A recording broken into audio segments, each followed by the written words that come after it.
Hello, welcome to my toilet review of the Tinder Swindler.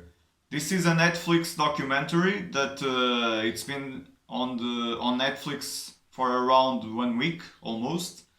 I just watched it and oh my god, this is a must watch. I think it's important, but it's also crazy about three women that were fooled by the Tinder Swindler, a guy that uses multiple names, almost always called Simon, but other names also.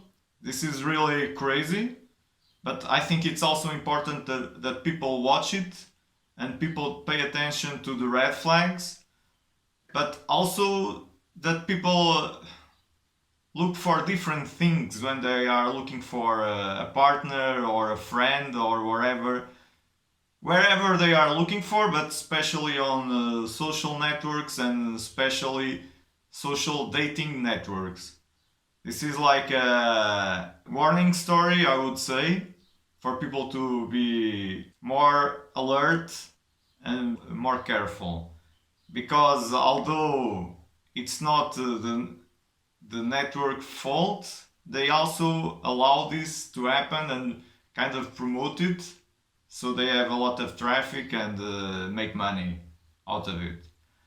But going back to the movie, tells the story of these three women and starts with the like maybe the most gullible one from the three, and that was involved romantically with this guy, and then one that supposedly was never involved romantically, and another one that was dating him for like 1 year and a half almost. It starts, it's really crazy, surreal story with the first woman, not so surreal with the second one, and then a shorter story, but like how to catch him when the third one realized she was dating him for more than 1 year, and who he was after there was a newspaper article that gave origin also to this documentary, and how she supposedly helped catching him.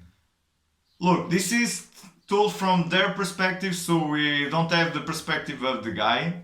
But looking at all the facts and all the evidence and circumstantial things that they show, almost for sure they are telling the truth. We can't tell for sure, but almost for sure. So yeah, it's crazy how this happened. It's crazy good the way they do the research, crazy good the way they do the interviews, and the way they put the documentary together. But I have some criticisms, and I don't want to like victim shame, but they didn't show. If they did it, they didn't show like questioning the motivation of why were they looking for that kind of guy, because you go to the photos and the guy isn't ugly, but it's not that the guy is like handsome as fuck, that he will catch women as flies, like honey catches flies. It's really they are looking for that kind of lifestyle that is selling, that for sure is not real, but they are interested not in the guy, in the lifestyle. But then they meet him, and in person he looks to be the Prince Charming, until he's not. But they didn't question enough why they go for that kind of guy. I think that's a misstep of the documentary. So he paints the woman like just victims without any fault of their own, because there is fault of their own. I'm sorry, but there is.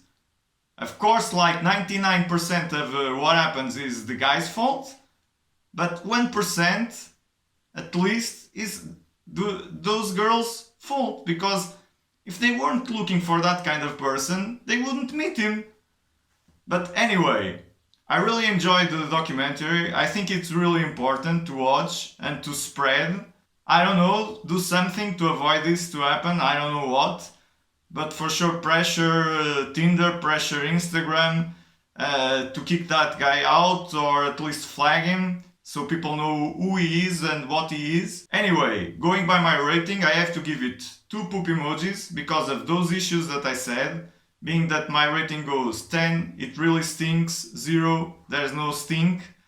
There's somewhat a stinkiness to this because they didn't dig deep on the motivation of the woman, although they kind of dig as deep as they could on the motivation of the guy, given that he didn't show up to interviews. So now I need to flush. Tchau, tchau! Bom, limpar o cu agora. 1, 2, 3, 4 folhas. Quase certeza que chega. Como isto não cheira muito mal.